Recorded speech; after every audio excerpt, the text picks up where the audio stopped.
Good afternoon.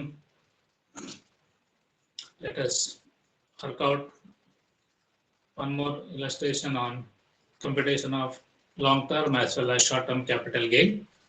I have already sent you the problem wherein it is given that from the following information provided by Mr. Sukumar, compute his taxable income from capital gains. So urban land costing rupees 2 lakh, which was acquired in December 2009, was sold for rupees 10,50,000 on March 2020.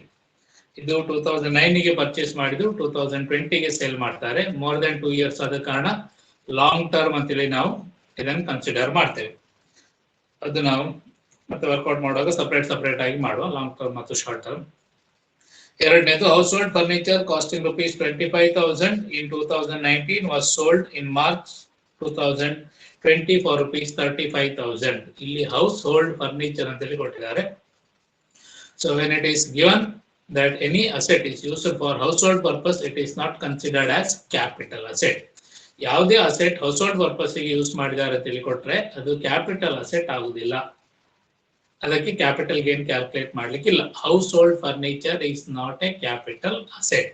So you need not calculate the capital gain for the sale of household furniture. ಮನೆಯಲ್ಲಿ use ಮಾಡ್ತಿದ್ದ furniture sale ಮಾಡಿದ್ರೆ ಅದರಿಂದ ಬಂದ ಗೇನಿಗೆ capital gain ಅಂತ ಹೇಳುದಿಲ್ಲ ಮತ್ತು capital gain tax ಹಾಕುದಿಲ್ಲ ಅದಕ್ಕೆ. Okay. Third one, house at Bengaluru let out for residential purpose purchased in July 1995 for rupees 80,000, but fair market value as on 1/4/2001 is given 5 lakh. Sale price on 31st July 2019 20 lakh ಅಂತೇಳಿ ಕೊಟ್ಟಿದ್ದಾರೆ.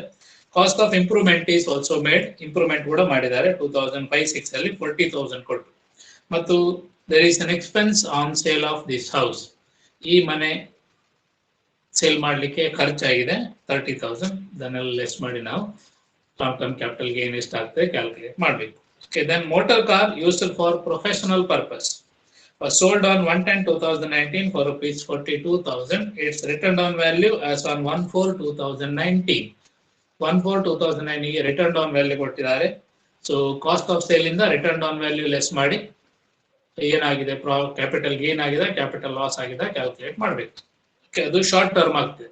Return down value ಕೊಟ್ರೆ return down value as on 1/4/2001 ಅಥವಾ as on 1/4 of the previous year ಕೊಟ್ರೆ 1st April of the previous year, ನಮ್ಮ previous year ನ 1st April ಇದ್ದು return down value ಕೊಟ್ರೆ ಆ ವ್ಯಾಲ್ಯೂ ಅನ್ನು ಕಾಸ್ಟ್ ಆಫ್ ಅಕ್ವಿಸಿಷನ್ ಅಂತ ತಗೊಳ್ಬೇಕು. ಸೇಲ್ ಪ್ರೈಸ್ ಇಂದ ಆ ವ್ಯಾಲ್ಯೂ ಅನ್ನು ಲೆಸ್ ಮಾಡಬೇಕು. ಆಗ short term capital gain arise ಆಗ್ತದೆ ನಮಗೆ. ಆಮೇಲೆ ಇನ್ನೊಂದು shares of Tata steel limited purchased on 1/1/2018 and sold on March 2020. March 2020 ಗೆ ಸೇಲ್ ಮಾಡಿದ್ದಾರೆ. ಮೋರ್ ದೆನ್ 1 ಇಯರ್ ಆಯ್ತು. ಮೋರ್ ದೆನ್ 1 ಇಯರ್ ಆದ ಕೂಡಲೇ ಲಾಂಗ್ ಟರ್ಮ್ ಕ್ಯಾಪಿಟಲ್ ಗೇನ್ ಆಗ್ತದೆ. ಸೆಕ್ಯೂರಿಟಿ, ಅದೇ ಸೆಕ್ಯೂರಿಟಿ 1 ವರ್ಷಕ್ಕಿಂತ ಜಾಸ್ತಿ ಇಟ್ಕೊಂಡು ನೀವು ಸೇಲ್ ಮಾಡಿದ್ರೆ ಅದು ಲಾಂಗ್ ಟರ್ಮ್ ಕ್ಯಾಪಿಟಲ್ ಗೇನ್ ಆಗ್ತದೆ. Brokerage paid for the sale is rupees 300. Brokerage 300 rupees ಕೊಟ್ಟಿದ್ದಾರೆ. ಬಟ್ ಇದು capital gain on sale of share is exempt under section 10 subsection 38. ಇಲ್ಲಿ taxable capital gain ಇರುವುದಿಲ್ಲ, ಬಟ್ capital gain ನೀವು calculate ಮಾಡಬೇಕು. Brokerage ಕೊಟ್ಟಿದ್ದಾರೆ ಮತ್ತು cost inflation index ಕೊಟ್ಟಿದ್ದಾರೆ for 2001, 2002, 2005-06, 2009-10, 2017-18, 2019-20. ಇಷ್ಟು ವರ್ಷಕ್ಕೆ ಕಾಸ್ಟ್ ಇನ್ಫ್ಲೇಷನ್ ಇಂಡೆಕ್ಸ್ ಕೊಟ್ಟಿದ್ದಾರೆ. ಇಲ್ಲಿ ನಮಗೆ ಯಾವ್ದು ಯೂಸ್ ಆಗ್ತದೆ ಅದನ್ನು ತಗೊಂಡು ನಾವು ಕ್ಯಾಲ್ಕುಲೇಷನ್ ಮಾಡಬೇಕು. Okay. We will begin with the computation of capital gain of Mr. Sukumar for the assessment year 2020-21.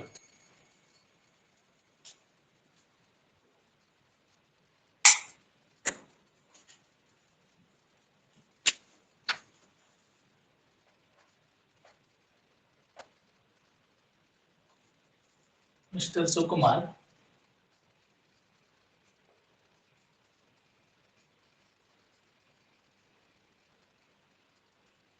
computation of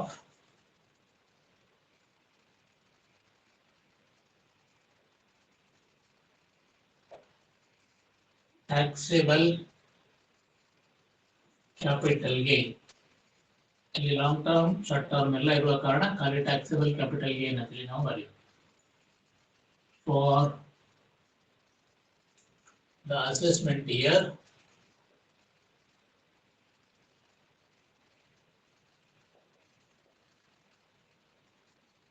2020-21 ನಮ್ಮ ಅಸೆಸ್ಮೆಂಟ್ ಹೇರಿಗೆ ನಾವು ಸುಕುಮಾರ್ ಇತ್ತು long term capital gain calculate ಮಾಡ್ತೇವೆ.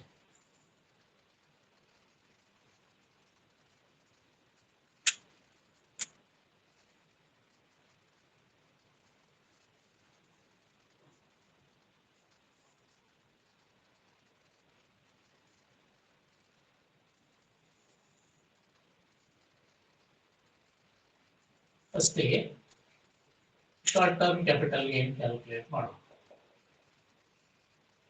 ಶಾರ್ಟ್ ಟರ್ಮ್ ಕ್ಯಾಪಿಟಲ್ ಗೇನ್ ಯಾವುದು 1 ವರ್ಷದ ಒಳಗೆ ಅಥವಾ 2 ವರ್ಷದ ಒಳಗೆ ಪರ್ಚೇಸ್ ಮಾಡಿ ಸೇಲ್ ಮಾಡಿದ ಅಸೆಟ್ ಇದೆ ಅದೆಲ್ಲ ಶಾರ್ಟ್ ಟರ್ಮ್ ಕ್ಯಾಪಿಟಲ್ ಗೇನ್ ಅಲ್ಲಿ ಬರ್ತದೆ. ಸೆಕ್ಯೂರಿಟೀಸ್ ಆದ್ರೆ 1 ವರ್ಷದೊಳಗೆ ಸೇಲ್ ಮಾಡಿದ್ರೆ ಶಾರ್ಟ್ ಟರ್ಮ್ ಕ್ಯಾಪಿಟಲ್ ಗೇನ್ ಆಗುತ್ತೆ. ಅದರ್ ಅಸೆಟ್ಸ್ ಗೆ 2 years ಟೈಮ್ ಇರ್ತದೆ ನಿಮಗೆ. ಸೊ ಮೂವೇಬಲ್ ಅಲ್ಲಿ ಹೋಲ್ಡ್ ಆದ್ರೆ 3 years ಟೈಮ್ ಇರ್ತದೆ. ಸೊ ಅದನ್ನ ನಾವು ಕನ್ಸಿಡರ್ ಮಾಡಿ ಕ್ಯಾಲ್ಕುಲೇಟ್ ಮಾಡಬೇಕು. ಈ ಪ್ರಾಬ್ಲಮ್ ಅಲ್ಲಿ ಯಾವುದು ಶಾರ್ಟ್ ಟರ್ಮ್ ಕೊಟ್ಟಿದ್ದಾರೆ, ಮೋಟಾರ್ ಕಾರ್ ಒಂದು ಶಾರ್ಟ್ ಟರ್ಮ್ ಕ್ಯಾಪಿಟಲ್ ಇದೆ. ಎ ಮೋಟಾರ್ ಕಾರ್ ಫಸ್ಟ್ ಗೆ ಸೇಲ್ ಪ್ರೊಸೀಡ್ಸ್ ಬರೀಬೇಕು. ಎಷ್ಟಕ್ಕೆ ಸೇಲ್ ಮಾಡಿದ್ದು motor car? ₹42,000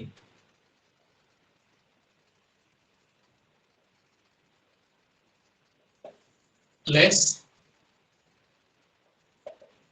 written down value on 1/4/2019. ಇಲ್ಲಿ ಕಾಸ್ಟ್ ಕೊಟ್ಟರು ಕೂಡ ರಿಟರ್ನ್ ಡೌನ್ ವ್ಯಾಲ್ಯೂ ಕೊಟ್ಟಿದ್ರೆ ರಿಟರ್ನ್ ಡೌನ್ ವ್ಯಾಲ್ಯೂ ತಗೊಳ್ಬೇಕು. as on 1st April of the previous year ಕೊಟ್ಟಿದ್ರೆ previous year 1st April ಗೆ ರಿಟರ್ನ್ ಡೌನ್ ವ್ಯಾಲ್ಯೂ ಎಷ್ಟು ಅಂತ ಕೊಟ್ಟಿದ್ರೆ ಅದನ್ನು ತಗೊಳ್ಬೇಕು. ಕೊಟ್ಟಿದ್ದಾರೆ ಇಲ್ಲಿ 38,000 ಅಂತ ಕೊಟ್ಟಿದ್ದಾರೆ. 38,000 42,000ಕ್ಕೆ ಸೇಲ್ ಮಾಡಿದ್ದಾರೆ. 4,000 ಶಾರ್ಟ್ ಟರ್ಮ್ ಕ್ಯಾಪಿಟಲ್ ಗೇನ್ ಇದೆ. ಶಾರ್ಟ್ ಟರ್ಮ್ ಕ್ಯಾಪಿಟಲ್ ಗೇನ್ ಇಲ್ಲಿ ಯಾವುದೇ ಎಕ್ಸಂಪ್ಷನ್ ಇಲ್ಲ ಶಾರ್ಟ್ ಟರ್ಮ್ ಕ್ಯಾಪಿಟಲ್ ಗೇನ್ಗೆ. ಸೊ ಅಲ್ಲಿ ನಾವು ಅದನ್ನು ಬರೀಲಿ. ಒಂದು ಮಾತ್ರ ಇರುವಂತದ್ದು ಶಾರ್ಟ್ ಟರ್ಮ್ ಕ್ಯಾಪಿಟಲ್ ಗೇನ್ ಇಲ್ಲಿ. Next long term capital gain. Long term capital gain ಯಾವ್ದೆಲ್ಲ ಲಾಂಗ್ ಟರ್ಮ್ ಇದೆ 1 by 1 ನಾವು ಬರ್ಕೊಂಡು ಹೋಗುವ. ಅಲ್ಲಿ ಪ್ರಾಬ್ಲಮ್ ಅಲ್ಲಿ ಕೊಟ್ಟಿರುವಂತದ್ದು ಯಾವ್ದಿದೆ? ಫಸ್ಟ್ ಇದು urban land costing ₹2 lakh which was acquired in December 2009 was sold for ₹10,50,000. Sale proceeds 10,50,000. Indexed cost of acquisition ಮಾಡಬೇಕು. urban land ಒಂದು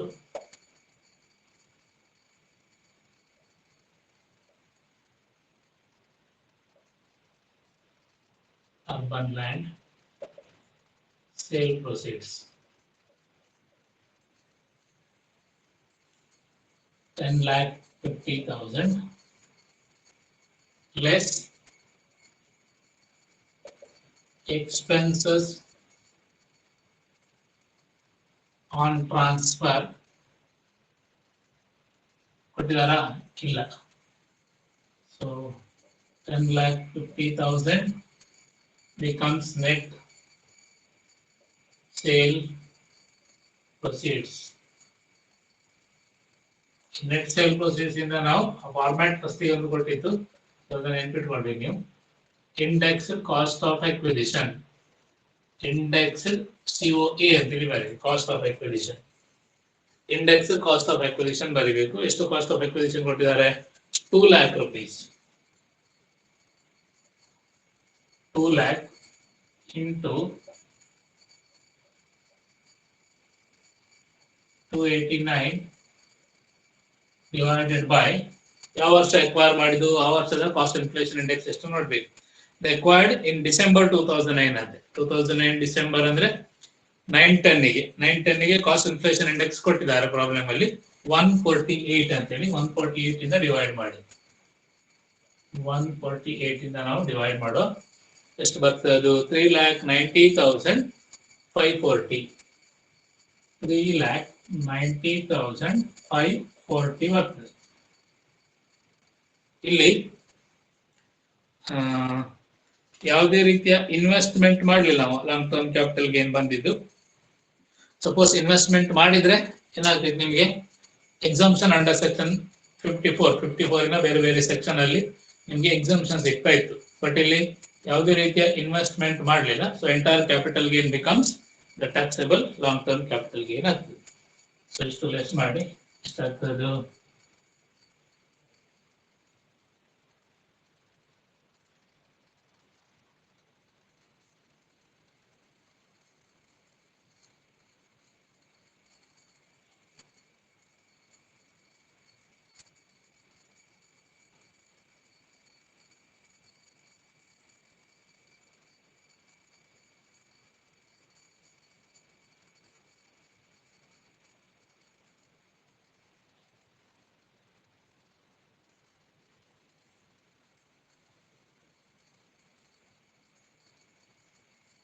6,59,460 is the long-term capital gain. ಯಾವುದು ಅರ್ಬನ್ ಲ್ಯಾಂಡ್ ಇದು long term capital gain. Next B, next ಯಾವುದು capital gain ಇದೆ ಅಲ್ಲಿ, ಇದೆಲ್ಲ long term ಅಂತ ಹೇಳಿದ್ ನಾವು. ಹೌಸ್ ಹೋಲ್ಡ್ ಫರ್ನಿಚರ್ ಕೊಟ್ಟಿದ್ದಾರೆ, but house hold furniture is not a capital asset. ಅದಕ್ಕೆ ಲಾಸ್ಟ್ ಗೆ ಒಂದು ನೋಟ್ ಕೊಡುವ ನಾವು. ನೆಕ್ಸ್ಟ್ ಹೌಸ್ ಎಟ್ ಬ್ಯಾಂಗ್ಳೂರ್, ಎರಡನೇದು house at Bangalore. House at Bangalore, so ಅದರದ್ದು ಸೇಲ್ ಪ್ರೊಸೀಡ್ಸ್ ಬರೀಬೇಕು. ಸೇಲ್ ಪ್ರೊಸೀಡ್ಸ್ ಎಷ್ಟು ಸೇಲ್ ಪ್ರೊಸೀಡ್ಸ್ ಇದೆ house at Bengaluru, residential house at Bengaluru 1995 ಅಲ್ಲಿ ಪರ್ಚೇಸ್ ಮಾಡಿದ್ದು. Sale price was 20,20,000. Sale price 20,20,000. And there is a selling expense, that is expense on transfer, less expense on transfer. Expense on transfer ಕೊಟ್ಟಿದ್ದಾರೆ, ಎಷ್ಟದು 30,000.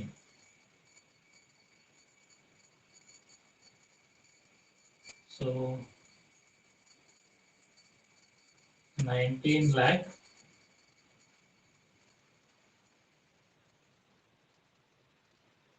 90,000. 19 lakh 90,000 is the net sale proceeds. ಖರ್ಚು ತೆಗೆದು ನಿಮಗೆ ಸಿಕ್ಕಿರುವಂತ ಹಣ, net sale proceeds ಎಷ್ಟಾಯ್ತು. So ಇದ್ರಲ್ಲಿ ಏನ್ ಮಾಡ್ಬೇಕು ನೀವು ಈಗ, ಕಾಸ್ಟ್ ಆಫ್ ಎಕ್ವಿಸಿಷನ್ ಲೆಸ್ ಮಾಡಬೇಕು, ಕಾಸ್ಟ್ ಆಫ್ ಇಂಪ್ರೂವ್ಮೆಂಟ್ ಲೆಸ್ ಮಾಡಬೇಕು. ಎರಡಿದೆ, ಕಾಸ್ಟ್ ಆಫ್ ಎಕ್ವಿಸಿಷನ್ ಮತ್ತು ಕಾಸ್ಟ್ ಆಫ್ ಇಂಪ್ರೂವ್ಮೆಂಟ್ ಇದೆ. ಕಾಸ್ಟ್ ಆಫ್ ಎಕ್ವಿಸಿಷನ್ 1995 ಅಲ್ಲಿ ಎಷ್ಟಿತ್ತು, 80,000 rupees ಇತ್ತು. ಇದು 1995 ಅಲ್ಲಿ. ಆಮೇಲೆ fair market value as on 1/4/2001 ಎಷ್ಟಿತ್ತು, 5 lakh ಇದೆ. ಹೀಗಿದ್ರೆ ಏನ್ ಮಾಡ್ಬೇಕಂತ ನಾವು ಹೇಳಿತ್ತು ಹಿಂದೆ, ಯಾವುದು ಜಾಸ್ತಿ ಇದೆ ಅದನ್ನು ಕಾಸ್ಟ್ ಆಫ್ ಎಕ್ವಿಸಿಷನ್ ಅಂತೇಳಿ ಕನ್ಸಿಡರ್ ಮಾಡಬೇಕು. ಇಂಡೆಕ್ಸ್ ಕಾಸ್ಟ್ ಆಫ್ ಎಕ್ವಿಸಿಷನ್ ಮಾಡುವಾಗ 1/4/2001 ಗಿಂತ ಮೊದಲು ಪರ್ಚೇಸ್ ಮಾಡಿದ ಅಸೆಟ್ ಆದ್ರೆ original cost of acquisition or fair market value as on 1/4/2001, whichever is higher is taken as the cost of acquisition. ಯಾವುದು ಜಾಸ್ತಿ ಇದೆ ಅದನ್ನು ಕಾಸ್ಟ್ ಆಫ್ ಎಕ್ವಿಸಿಷನ್ ಅಂತೇಳಿ ಕನ್ಸಿಡರ್ ಮಾಡಬೇಕು ಅಂತೇಳಿ ಹೇಳಿದ್ದಾರೆ. ಸೊ 5 ಲಕ್ಷ ಜಾಸ್ತಿ ಇದೆ ಕಾಸ್ಟ್ ಆಫ್ ಎಕ್ವಿಸಿಷನ್ ಗೆ, ಸೊ ಅದನ್ನು ಇಂಡೆಕ್ಸ್ ಮಾಡ್ತೇವೆ ನಾವು. ಲೆಸ್ ಇನ್ನರ್ ಕಾಲಮ್ ಅಲ್ಲಿ ಬರೀಬೇಕು, indexed cost of acquisition COE ಅಂತ ಹೇಳಿ ಬರೀರಿ. ಯಾವುದು ಜಾಸ್ತಿ ಇದೆ ಆ ವ್ಯಾಲ್ಯೂ ತಗೊಳ್ಬೇಕು. 5 lakh ಇಂಟು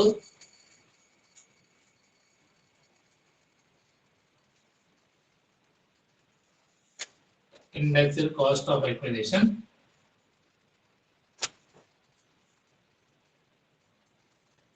5 lakh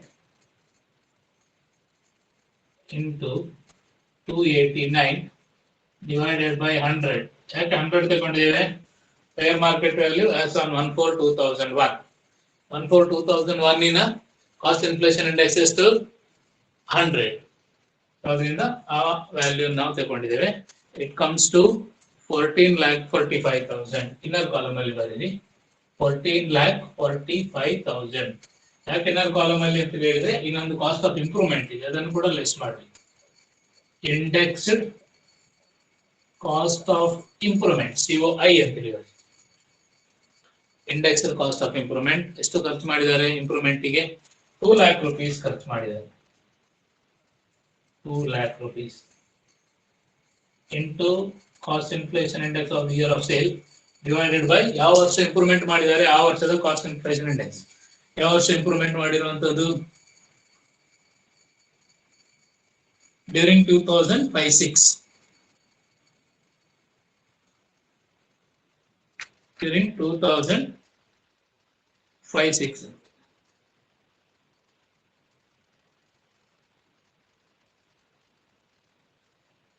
ಪ್ರಾಬ್ಲಮ್ ಅಲ್ಲಿ ಎಷ್ಟು ಕೊಟ್ಟಿದ್ದಾರೆ? 40,000 ಕೊಟ್ಟಿದ್ದಾರೆ. ನನ್ನೊಂದು ಚೇಂಜ್ ಮಾಡಿಕೊಳ್ಳಿ, ಅದನ್ನು 2 lakh ಮಾಡಿ. ಪ್ರಾಬ್ಲಮ್ ಅಲ್ಲಿ ಅವಾಗ ಎಷ್ಟು ಬರ್ಕೊಂಡೆ? ಪ್ರಾಬ್ಲಮ್ ಅಲ್ಲಿ 40,000 ಅಂತ ಇದೆ. Make A change in that. It is 2 lakh rupees. 2 lakh into 289 divided by 117. 289 divided by 117 into 2 lakh. 4,94,017. Change ಮಾಡಿಕೊಳ್ಳಿ. ಪ್ರಾಬ್ಲಮ್ ಅಲ್ಲಿ ನಾನು ಕಳಿಸಿದ್ರಲ್ಲಿ 40,000 ಅಂತ ಇದೆ, ಅದು 2 lakh ಮಾಡಿಕೊಳ್ಳಿ. It comes to 4,94,017. ಇಲ್ಲಿ 117 2005-06 ಇದು 117 ಕಾಸ್ಟ್ ಇನ್ಫ್ಲೇಷನ್ ಇಂಡೆಕ್ಸ್ ಆಗ್ತದೆ. ಸೊ ಮಲ್ಟಿಪ್ಲೈ ಮಾಡಿದಾಗ 4,94,000 4,94,017. ಸೊ ಎರಡನ್ನು ಟೋಟಲ್ ಮಾಡಿ 19,39,017. 19,39,017 ಇದು ಎರಡರ ಟೋಟಲ್ ಕಾಸ್ಟ್ ಆಫ್ ಎಕ್ವಿಸಿಷನ್ ಮತ್ತು ಕಾಸ್ಟ್ ಆಫ್ ಇಂಪ್ರೂವ್ಮೆಂಟ್. ಆಗ ನೆಟ್ ಸೇಲ್ ಪ್ರೊಸೀಡ್ಸ್ ಇಂದ ಕಾಸ್ಟ್ ಆಫ್ ಎಕ್ವಿಸಿಷನ್ ಮತ್ತು ಕಾಸ್ಟ್ ಆಫ್ ಇಂಪ್ರೂವ್ಮೆಂಟ್ ಲೆಸ್ ಮಾಡಿ ಕ್ಯಾಪಿಟಲ್ ಗೇನ್ ಸಿಗ್ತದೆ ನಿಮ್ಗೆ. ಇಲ್ಲಿ ಕೂಡ ಏನು ಇನ್ವೆಸ್ಟ್ಮೆಂಟ್ ಮಾಡಲಿಲ್ಲ, ಅದರಿಂದ ಎಕ್ಸಾಮ್ಷನ್ ಇಲ್ಲ. 19,90,000 ಅಲ್ಲಿ 19,39,017 ಲೆಸ್ ಮಾಡಿದ್ರೆ ಕ್ಯಾಪಿಟಲ್ ಗೇನ್ ಎಷ್ಟು ಬರ್ತದೆ? 50,000. 50,983. 983 is the long-term capital gain on sale of house at Bangalore. ಇದು urban land 6,59,460 urban land sale ಮಾಡಿದಾಗ, ಇದು ಬೆಂಗಳೂರಲ್ಲಿರುವಂತ ಹೌಸ್ ಸೇಲ್ ಮಾಡಿದಾಗ ಬಂದ ಕ್ಯಾಪಿಟಲ್ ಗೇನ್ ಇಷ್ಟು. ಆಮೇಲೆ ಇನ್ನೊಂದಿದೆ ಶೇರ್ಸ್. ಮೋಟಾರ್ ಕಾರ್ ಬರ್ತೇವೆ ಶಾರ್ಟ್ ಟರ್ಮ್ ಅಂತೀವಿ. ಶೇರ್ಸ್ ಅದು ಕೂಡ ಲಾಂಗ್ ಟರ್ಮ್ ಆಗಿರ್ತದೆ shares. So right here long term capital gain on transfer of shares.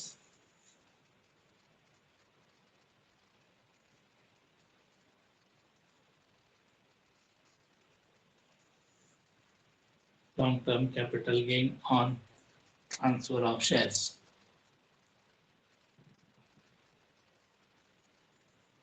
Share transfer ಮಾಡಿದಾಗ ಎಷ್ಟು ಕ್ಯಾಪಿಟಲ್ ಗೇನ್ ಬಂತು ಅಂತೇಳಿ ಕ್ಯಾಲ್ಕುಲೇಟ್ ಮಾಡ್ತೀವಿ. ABC shares. Okay, sale proceeds. Sale proceeds ಎಷ್ಟು shares ಇದು? 30,000 rupees.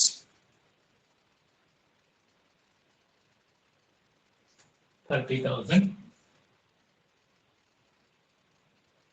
less expenses on transfer. ಇದು brokerage ಕೊಟ್ಟಿರುವಂತದ್ದು, ಅದನ್ನು ಬರೀರಿ. ಬ್ರೋಕರೇಜ್ ಎಷ್ಟು ಕೊಟ್ಟಿದ್ದಾರೆ? 300 rupees ಬ್ರೋಕರೇಜ್ ಕೊಟ್ಟಿದ್ದಾರೆ. So 29,700 net sale proceeds. Net sale proceeds. ಇಲ್ಲಿ ಏನ್ ಮಾಡ್ಬೇಕು ನೀವೀಗ? ಲೆಸ್ ಇಂಡೆಕ್ಸ್ಡ್, ಇದು ಲಾಂಗ್ ಟರ್ಮ್ ಆದ ಕಾರಣ indexed cost of acquisition, COA. Indexed cost of acquisition ಎಷ್ಟಕ್ಕೆ ಪರ್ಚೇಸ್ ಮಾಡಿದ್ದು? 15,000ಕ್ಕೆ ಪರ್ಚೇಸ್ ಮಾಡಿದ್ದು. ಯಾವಾಗ ಪರ್ಚೇಸ್ ಮಾಡಿದ್ದು? 1/1/2018 ಗೆ. 1/1/2018 ಅಂದ್ರೆ 17-18 ಪ್ರಿವಿಯಸ್ ಇಯರ್ ಅಲ್ಲಿ ಬರ್ತದೆ 1/1/2018. ಸೊ ಅದರದ್ದು ಕಾಸ್ಟ್ ಇನ್ಫ್ಲೇಷನ್ ಇಂಡೆಕ್ಸ್ ಕೊಟ್ಟಿದ್ದಾರೆ 272 ಅಂತೇಳಿ. ಸೊ ಹೇಗೆ ಬರೀಬೇಕು? 15,000 into 289 divided by cost inflation index of the year of purchase 272. ಇಲ್ಲ ಹಿಂಗೆ ನಾವು ಸರ್ ಎಷ್ಟಾಗ್ತದೆ ಅದು? It comes to 15,937. 15,937. So it is the capital gain 3.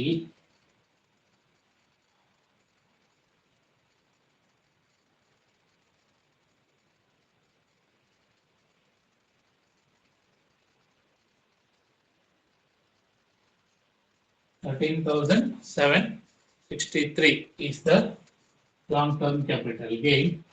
Idu long-term capital gain, but here we are writing it as exempt. Long-term capital gain on transfer of shares through recognized stock exchange in India is exempt from tax antiliide. So adu exempt antili baribeki ನೀವು. So it is exempt. Exempt antili bari.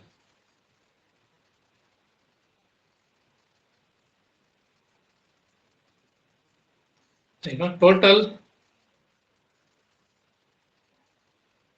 capital gain, total taxable capital gain.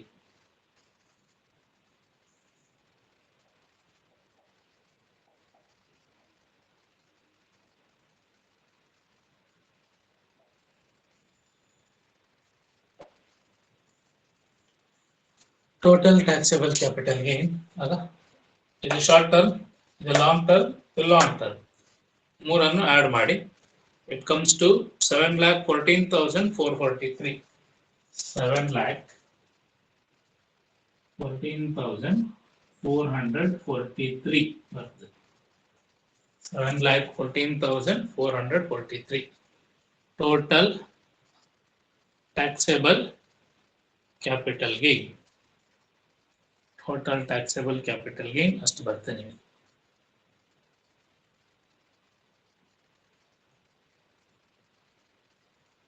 Total taxable capital gain will come to including long term and short term. But tax ಹಾಕುವಾಗ ಬೇರೆ ಬೇರೆ ಆಗ್ತವೆ. Short ಟರ್ಮಿಗೆ ಬೇರೆ, long ಟರ್ಮಿಗೆ ಬೇರೆ rate ಇರ್ತದೆ. Short term capital gain ಅನ್ನು usual rate ಅಲ್ಲಿ tax ಹಾಕ್ತಾರೆ. ಲಾಂಗ್ ಟರ್ಮ್ ಕ್ಯಾಪಿಟಲ್ ಗೇನ್ಗೆ 10% ಏನೋ ಟ್ಯಾಕ್ಸ್ ಹಾಕ್ತಾರೆ. ಸೊ ಇಲ್ಲಿ ಒಂದು ಬಿಟ್ಟಿದ್ದು ನಾವು ಯಾವುದು ಹೌಸ್ ಹೋಲ್ಡ್ ಫರ್ನಿಚರ್ ಬಿಟ್ಟಿದ್ದೆವು. ಸೊ ಅದನ್ನೊಂದು ನೋಟ್ ಕೊಡಿ ಅದಕ್ಕೆ. ನೋಟ್ 1. Household furniture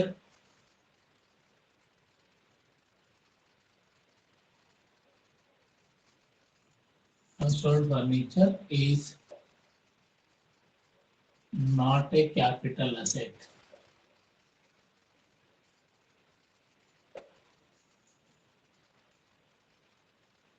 ಎರಡನೇದು long-term capital gain on sale of share is long-term capital gain on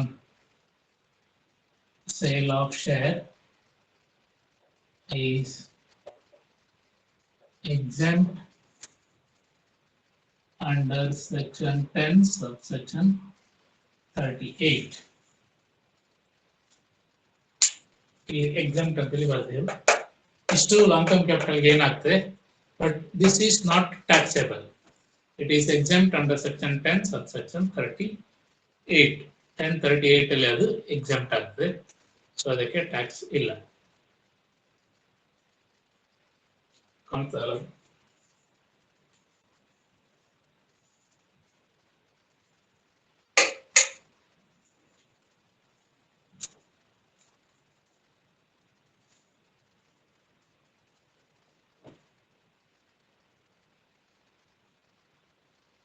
So this is how we have to calculate the long term as well as short term capital gain. ದೊಡ್ಡ problem ಕೇಳಿದ್ರೆ 8 ಆಯ್ತು ಕೇಳ್ತಾರೆ ನಿಮಗೆ, 16 marks ಎಲ್ಲ ಕೇಳಿದ್ರೆ. ಒಂದೆರಡು 3 long term, ಒಂದೆರಡು short term ಎಲ್ಲ ಸೇರಿಸಿ ಈ ಟೈಪ್ ಅಲ್ಲಿ ಪ್ರಾಬ್ಲಮ್ ಕೇಳ್ತಾರೆ.